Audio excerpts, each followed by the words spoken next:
Welcome in. I am the Crypto Bull God, and this is all in the charts. If you appreciate the content, make sure to hit the thumbs up button. You gotta drop me a comment.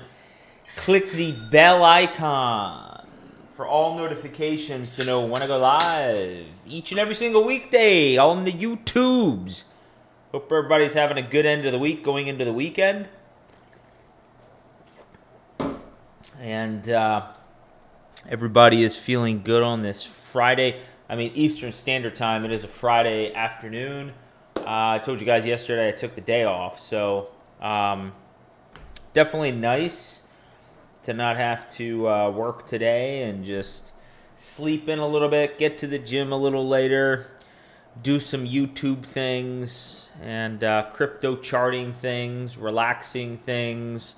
I got some stuff done too. Felt accomplished around the homestead, getting a few things done. So hope everybody's good. Kyle, welcome in. Oof, let's fucking go. John, what's up, CBG? John, are you new to the live stream? Good to have you in. KR, yes, my brother. I don't know what that means, but maybe that was in comment to something I said. What's your absolute most favorite bicep workout? Oof. Make sure to tune into the CBG podcast. That's why you have to click that bell icon for all notifications. So, more than likely, I'll put out a CBG podcast Saturday or Sunday. Sunday's looking like tomorrow, let me put it to you this way. Tomorrow the weather looks beautiful. I want to try to take advantage of the weather tomorrow. Sunday, Monday, Tuesday look like some shitty days in South Florida. So, I'd say there's a higher probability on Sunday, but excellent. Glad to hear you'll be there. Yeah, so for the CBG podcast, I'm going to spend some time talking about diet, nutrition, and working out. So if you're into anything along those lines, make sure to tune in. I'm sure, I'm going to hit on crypto at some point, but it's a true AMA format, so you can lively engage with me in here and I can answer your comments. But guys, for the live stream today, assessing the charts, I'm going to kind of take a look at how things are looking going into the weekend. You're going to take a look at it with me for the first time because I did not do any preparation for today's live stream. Really haven't been paying too much attention to the charts outside of 7 o'clock, 6 o'clock this morning when I was up charting. Really haven't been paying attention to anything going on in the market, which it's good. You guys need to... You shouldn't be glued to the charts 24 hours a day. I don't know how day traders do it. Of course, successful day traders, which are this smaller percentage, most will not successfully day trade consistently, but most day traders spend a real small part of their day trading. They're not there for 7-8 hours, but still, it's good to get away. As much as I love charting and as much as I love looking at cryptocurrency, even as much, my first passion, which is working out, as much as I love working out, you need your breaks, right? So anyway, let's get into the charts there. So looking at the 12-hour here, nothing has changed yesterday. We're still battling this downward area of resistance. So I would say there's nothing new to report here. Let's take a look at that relative strength index, which I'm glued in on. Yeah, we're just, yeah. Really, guys, we're doing what I said was my predominant view. We're kind of chipping and chopping around. We're going to build these higher lows on the RSI. Again, wouldn't be surprised to come near the bottom of this range or wick even below it. I just think, like I said, it's just my sense, and it's not just evaluating the charts. Some of what you have to do, and I can appreciate this in my own job field, a lot of what I do as an actuary is both objective and subjective. It's like an art and a science that is mixed. Most oftentimes in arriving to some sort of a recommendation, proposal, or conclusion based on what you're working on. And I would say that charting oftentimes can be a balance between an art and a science. And so where the art comes into play beyond the science, which is the data analytics, I think the art is listening and reading all of these people that are just so sure that Bitcoin is going down to $32,000 or $35,000.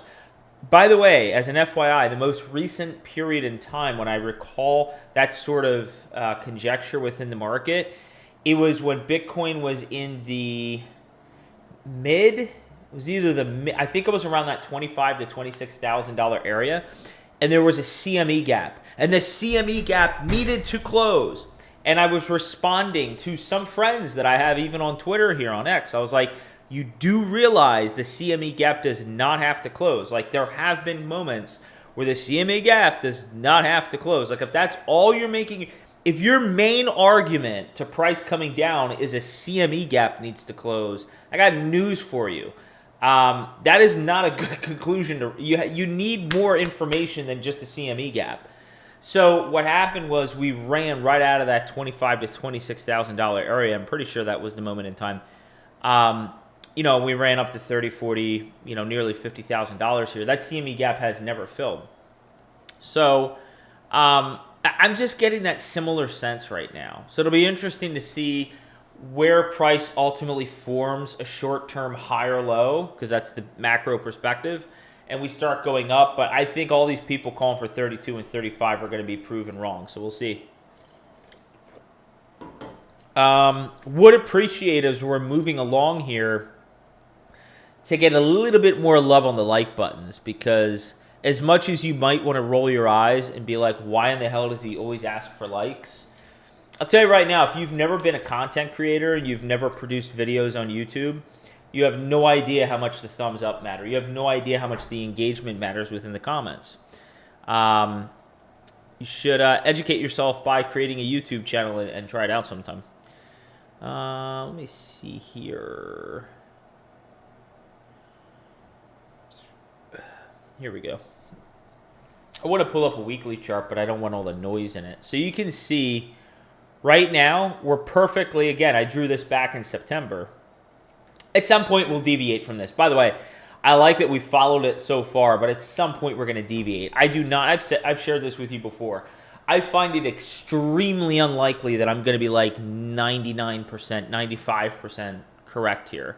I'm sure some of this is either going to take longer or shorter than I expect. It might take longer, or shorter than I expect. Maybe we go into late 24. But this is the general trajectory that we've been following. Moving averages on the weekly are looking very good.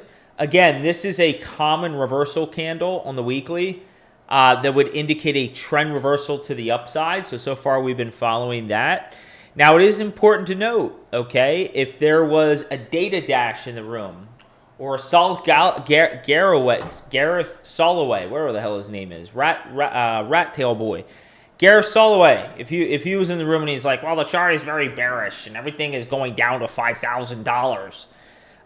Technically, the only argument he could make on this chart is we still have we still have a lower high, right?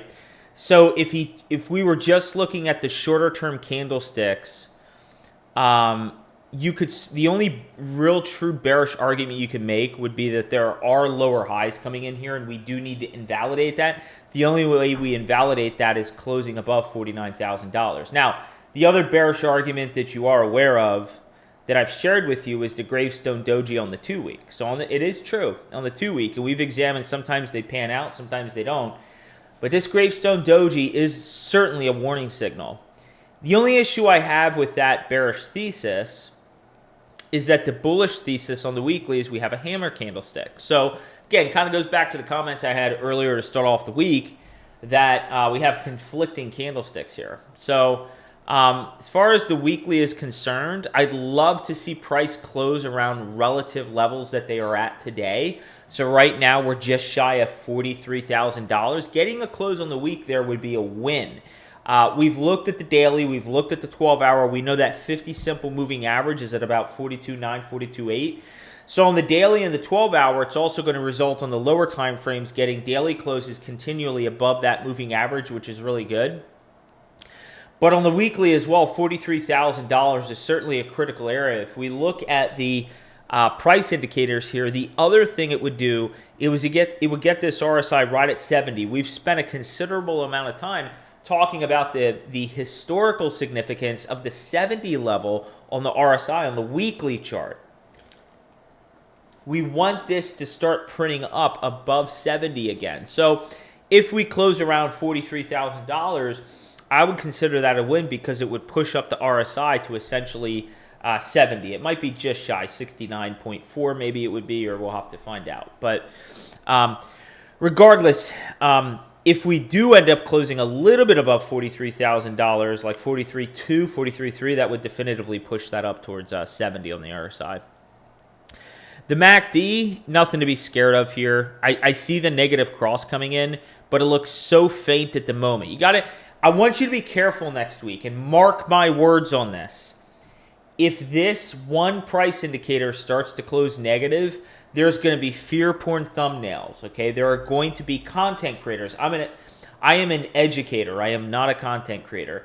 There will be content creators out there that post really alarming thumbnails about a negative cross down on the MACD. All sorts of warnings and all this bullshit if you want to click on it and waste your time. Time is the most valuable resource to me. I don't know about you.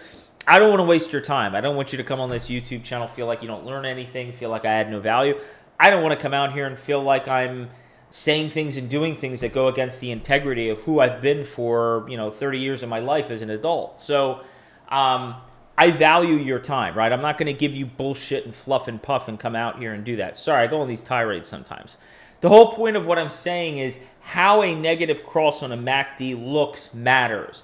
Getting a negative cross on a MACD is not the fucking end of the world. The other thing to keep in mind is I've always indicated to you there's not one price indicator, there's not one candlestick that definitively tells you with 100% certainty what is going to happen in the market. You have to consider a broad range of candlesticks, formations, a broad range of price indicators. Now, in this case, what I would tell you about a negative cross down in the MACD, no, it's not a bullish thing. But what it could signal if it's a light cross down, if it's a very small cross down and the histogram starts to flash like a light red, it literally could just be consolidation. It could be what I've been telling you guys for the past couple weeks since I returned. I have indicated to you that my current base expectation is we're going to have a little bit of chip and chop in here and consolidation until we start breaking the $50,000 to $52,000 area, which I think will happen by March. So a brief period of several weeks of consolidation in this range between 48 and say 41, okay, or 40 would indicate that the MACD could turn slightly red, right? But it's nothing alarming. So just please keep that in mind next week. Now, if all of a sudden this weekend this candlestick turns red, okay, and we see some significant price action down, let's say on the 12-hour, we start bleeding below $40,000. Okay, now on the weekly, we got to pay attention to how that MACD looks. We're going to have to pay attention to it, very close attention to it next week and beyond. But we close around relative levels. It doesn't mean anything. Let's see who we got in the live stream. I see a few more comments in here. Appreciate that, Kevin. Good to see you in here, man. Thank you for the support. Jay Kim.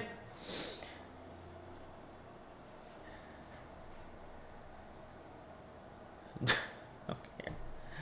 I don't want to talk shit on other content creators. I joke around with you guys, but I'll just I'll let Jay Kim's comment stand. You guys can read it. I'm not saying anything.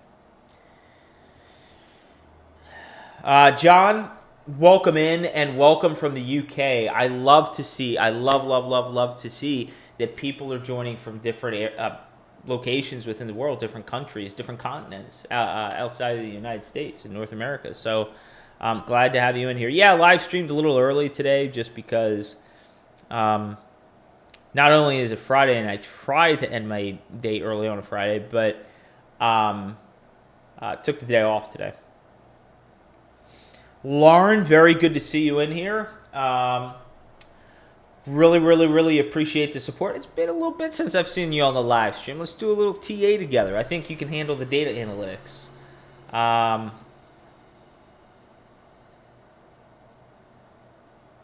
Thank you so much for the positive feedback, even from the fundamental perspective. I've shared with you that, speaking to fundamentals and getting into the more grassroots of how the economy operates and putting together content that's educational and informative from a fundamental perspective is, I think, something I'm going to be delving into in the years to come. But my bread and butter is technical analysis. That's never going to change. But really appreciate that you enjoyed the content.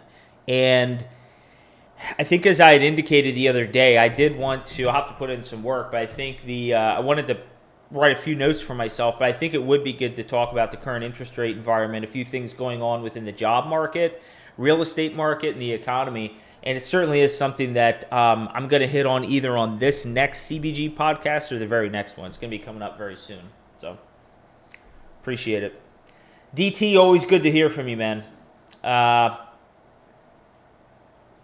What type of coffee we having this morning? We mixing it up? You dark? I don't think you've said. Are you a dark roast guy, medium roast? Hopefully you're not a light roast. Like, what the hell is the sense of having coffee if it's light roast? Like, I'll take a blonde? Come on. I want my coffee as black as you can make it.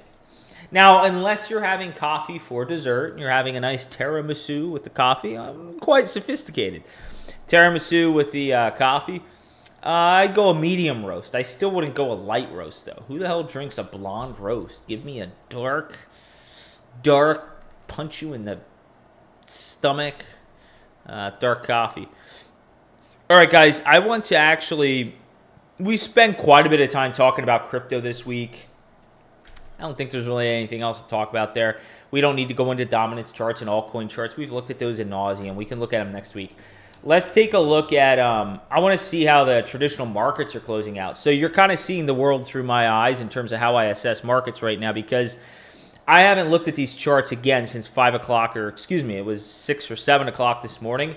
Going into the weekend here, I want to know how traditional markets look. We need a nice, healthy traditional market to support that crypto market, because without a healthy traditional market, there's not going to be any risk tolerance. People are not going to want to go out there and put their hard-earned, depreciating fiat dollars into the crypto market, which is an extremely risky market if the traditional markets aren't doing well. So let's take a look at what's going on. This is the S&P.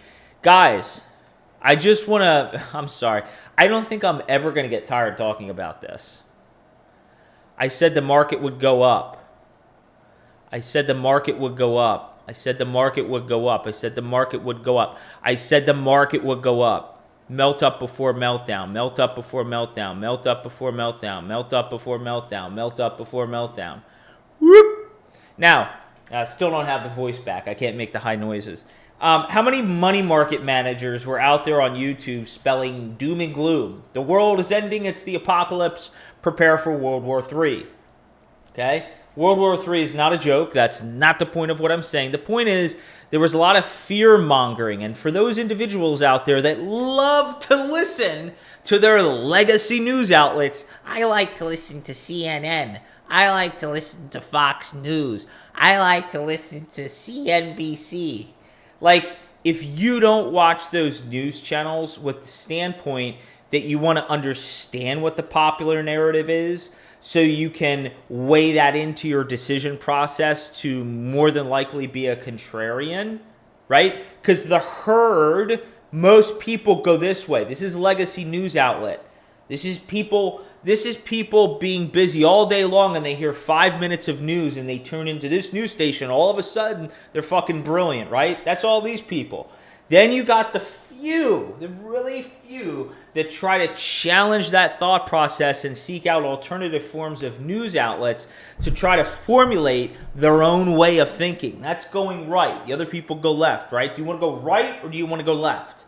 Now, fun fact about CBG, if there is a fork in the road, and I have no idea which direction I'm going, I always go right. I never go left. I always go right. Okay?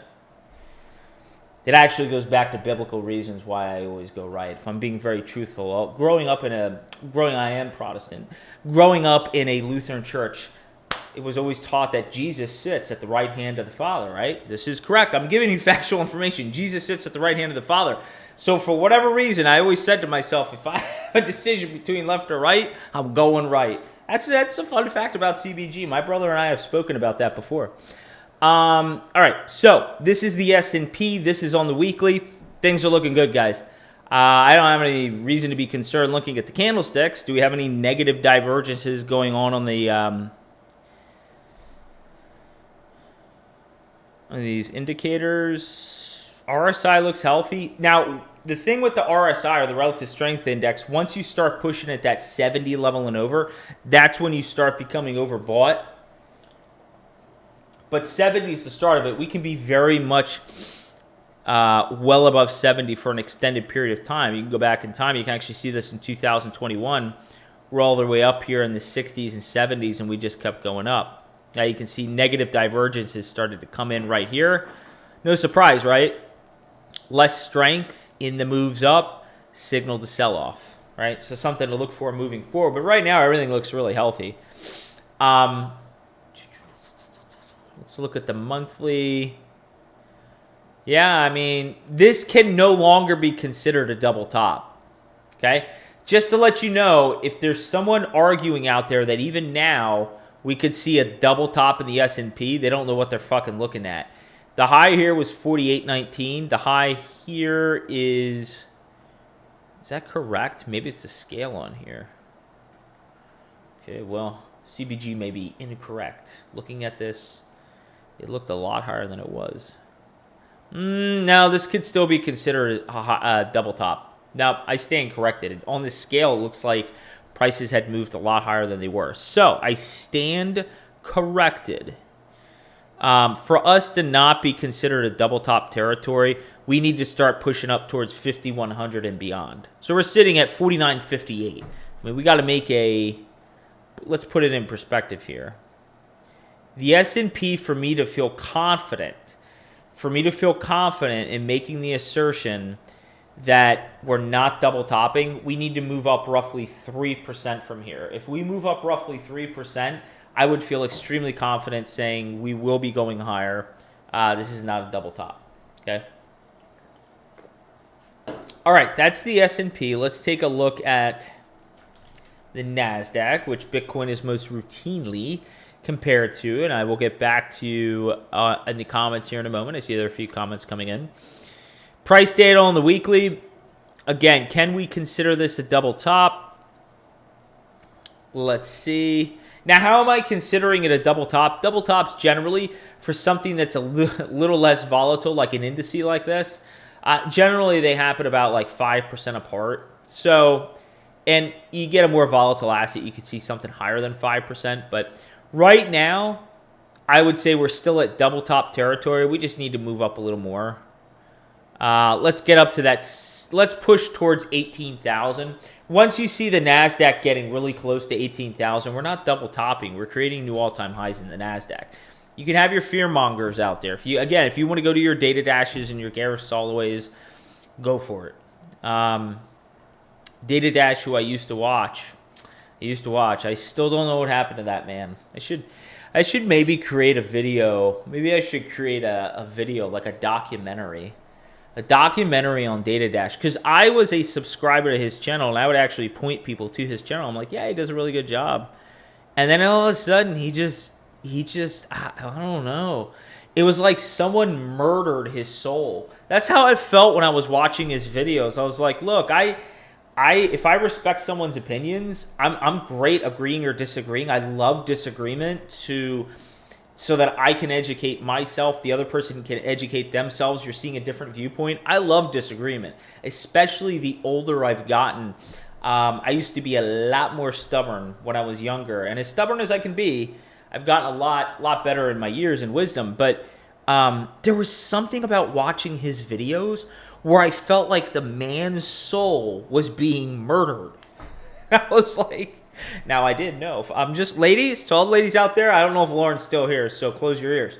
Now I'm just saying, he was going to get married. So I don't know if something happened there. I don't know. I shouldn't joke about that. But that I shouldn't joke about. But I'll just say it sounded like his soul was murdered. That's the way it sounded.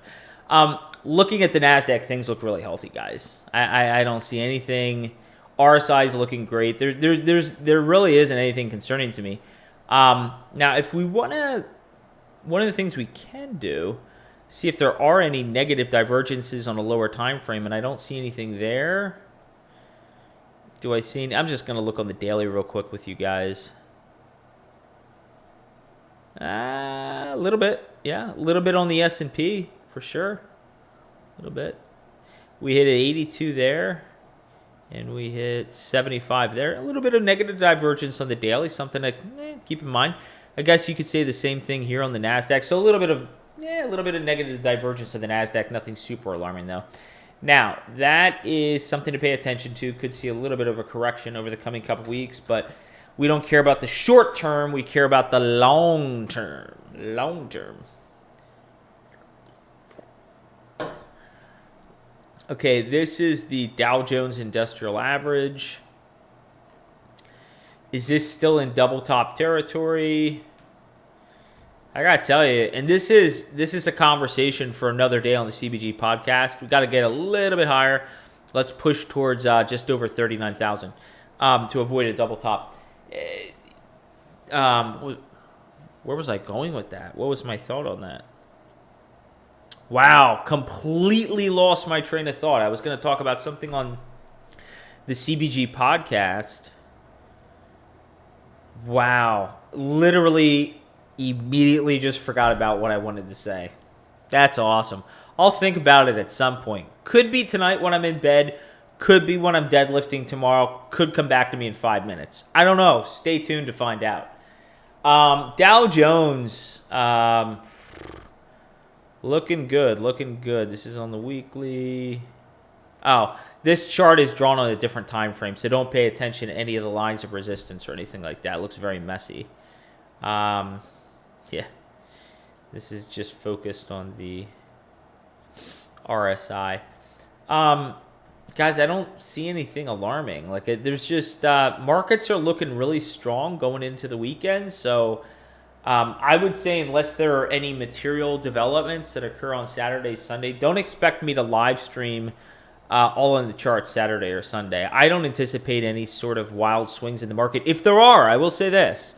And especially because we're at that point right now. And I'm all kidding aside, it really is why you want to click the bell icon for all notifications to make sure that you know when I go live. We are going to get some weekends at some point where there's going to be a lot of exciting price action going on. I promise you that. That I will promise you.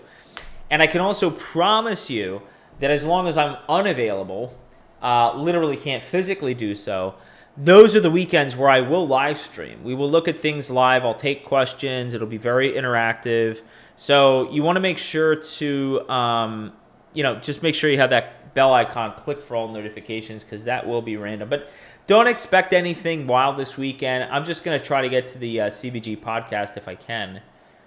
Dark Roast, DT, I knew you were a good man. Raghorn, welcome in my fellow Caspian. Caspian's looking the same. It's consolidating.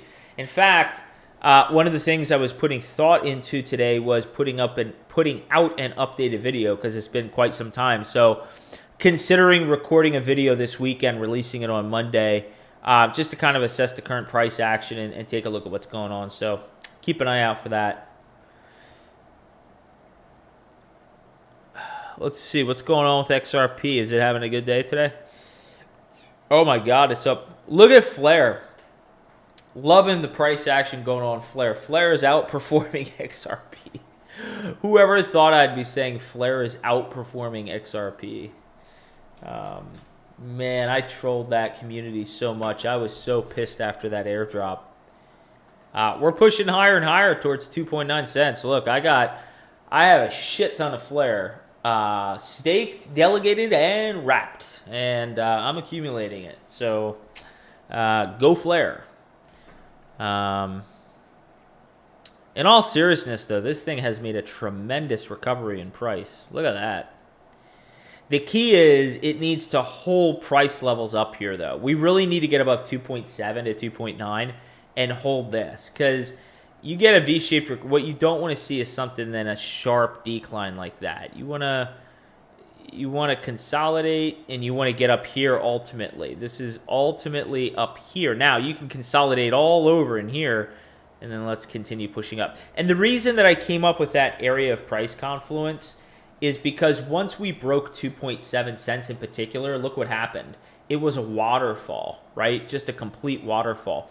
So if on the daily chart, especially this is actually a really important point to point out to you guys. If you've identified an area of price confluence on your chart, it's statistically meaningful for on that time frame on a daily. Okay, let's say you have it on a daily you're looking at.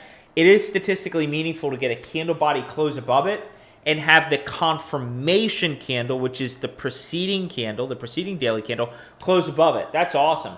What is even more statistically meaningful is if you get higher time frames that begin to close above that same area. Say you identify 10 cents on the daily. Well, it's one thing for the daily to print 2 consecutive daily candlesticks for confirmation above 10 cents.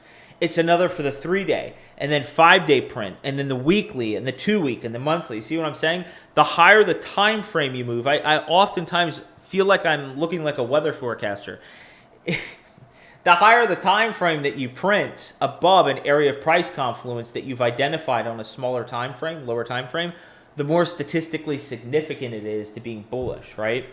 So we want to see the daily, 3-day, week close above 2.7 cents. When you see this thing close above 2.7 cents, this thing could make a meaningful run, okay? Just keep an eye on that. But as far as XRP isn't doing poop. Not at the moment, at least.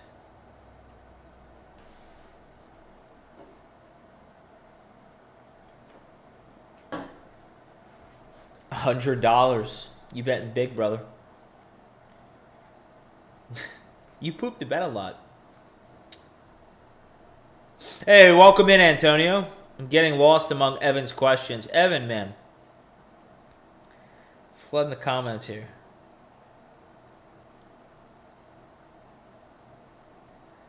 I can't read everyone's comments because Evan is all over the place. Juan, welcome in. Ra, I see you, brother. Welcome in. All right. Yeah, Evan. No, I love the engagement, Evan, but it's like impossible to see everyone's comments when you're flooding the comments with 5,000 comments. Guys, I'll take one charting question. I don't have anything else for you guys. I'll take one charting question if there is one. If not, we'll sign out. And I want to remind you that the CBG podcast should be going live at some point this weekend. I have nothing better to do than to sit down, have a scotch, and just talk about shit. And so if you want to catch that live and ask me anything you want to ask me, go for it. We can talk about heavy partials. You guys see that? Heavy partials for the side delts, you know? I was dead serious. I'm sure there was a part of my live stream where I said this. I don't know if I said this or not, but I know I said this to a certain special someone who was here helping to take care of me during my surgical stuff. I said, when I come back from all of this stuff, I don't plan on just coming back and being at a similar level where I was before my surgery. No. When I come back, I'm going to be stronger. I'm going to be faster. I'm going to be more agile, more flexible. I'm going to be in the best shape of my life. I plan on coming back even stronger than before. So one of the things I did during my time off, in all seriousness, is I just started to educate myself on different changes I could make to my gym routine to make them more effective in terms of the goals that I want to achieve. So I'm fucking looking forward to it. Like, I feel so hungry. You know, it's crazy. You can work out for 27 years of your life, and you get to a point, you're 27 years in, you're 42, you would think you wouldn't be as hungry as you were when you were in your 20s or even 30s. Nah. I am more hungry today to do a lot of positive things in that direction than I ever have been. Looking forward to it. So let me see if we have any TA questions. All right, guys, no TA question. Oh, do you think Tal gives us another chance? All right, let's quick take a look at Tal, and then I think I'm going to sign out here. Tal has been relentless.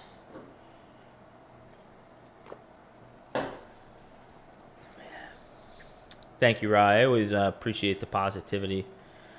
Well, let me tell you my general sentiment. My general sentiment is that I thought more than likely before we were going to get a pullback, and I was wrong on what I thought was most likely, right? This yellow box or yellow rectangle.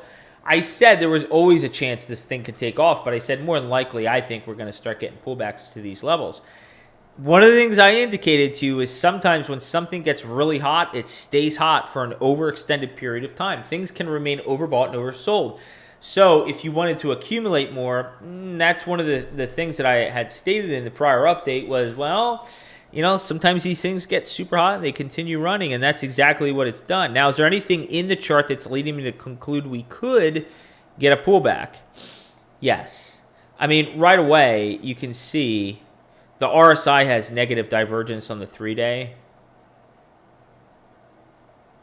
Getting a little negative divergence on the daily.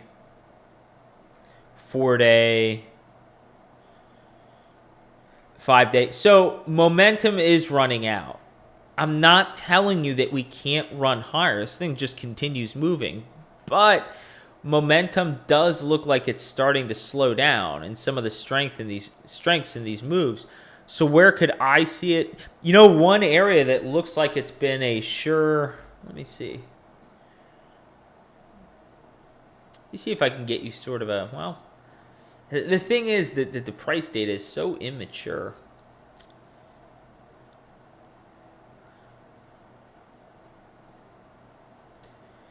If we do get a pullback and I had to choose an area, if I had to choose an area for Tau to move back to,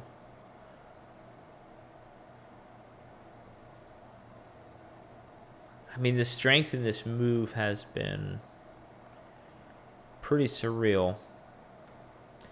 I want to find you one moving average, one area of support that I would point to. Now, one thing you could do. Sorry, I'm flipping between all these time frames. I apologize. Hopefully this isn't too nauseating.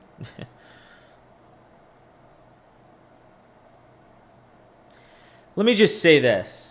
Crypto is an extremely volatile market, and especially if Bitcoin pulls back to levels that I don't think it's going to pull back to, you could especially see some downside price action here. Don't be surprised if this range in here still isn't possible. If you think that Tau can't move from 426 to express volatility, come down here and get some volatility down to 240 and shoot right back up and continue moving up, you haven't been here long. Now, what do I think is more probable? I think what is more probable is some of these higher areas of support are going to be the ones that hold up. So what I would do is I would take my yellow box here and I would move it right in this zone. I would be more aggressive. If I was looking to get in, now I'm looking to get a scale back entry between 396 and basically 300 even, okay? So we've switched from 240 to 192 all the way up to 395 to 302, all right?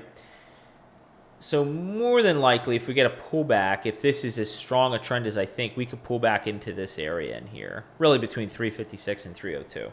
So that's what I would say. Rob, thank you for the super chat, man. You alone are funding my brand new car. No, I don't have a brand new car. You know the love I have for my car. But thank you very much for the support. I appreciate it. Guys, I hope to see each and every one of you for my live streams, the CBG podcast this weekend. Again, don't know if it'll be Saturday. Don't know if it'll be Sunday. It's supposed to be a really nice day tomorrow. I don't know if I'm going to go for a bike ride. I was just at the beach earlier, so I don't know that that's going to happen. I don't know. I wanted to go golfing, but it doesn't sound like that's happening soon. So, I don't know if I'll be around tomorrow for the CBG podcast. If I'm not, I'll be here Sunday. But tune in. I'll make sure to put an agenda out there for things that I'm going to talk about. Not sure how much time I'm going to talk about the economy and some things I wanted to talk about there. But there certainly will be a lot of conversations surrounding workout routines, what I've learned over the years exercising, because it seems like a lot of people have an interest there. Diet, nutrition, what diets have I don't even like the word diet. How have I eaten in the past? How has it changed over time? Philosophy with different things. So, tune in. It'll definitely be a good conversation. And the more lively you guys the more you can engage with me and make it lively, the more entertaining and fun it is for me. If there are no comments in here, even if you're Evan and you flood me with 5,000 comments, like, I really appreciate it. So, all right, guys, take care. Have a good morning, afternoon, or evening wherever you're at. Take care of yourself. And until next time, let's all spread awareness. And let's carry the education forward. Take care of yourself, guys and girls.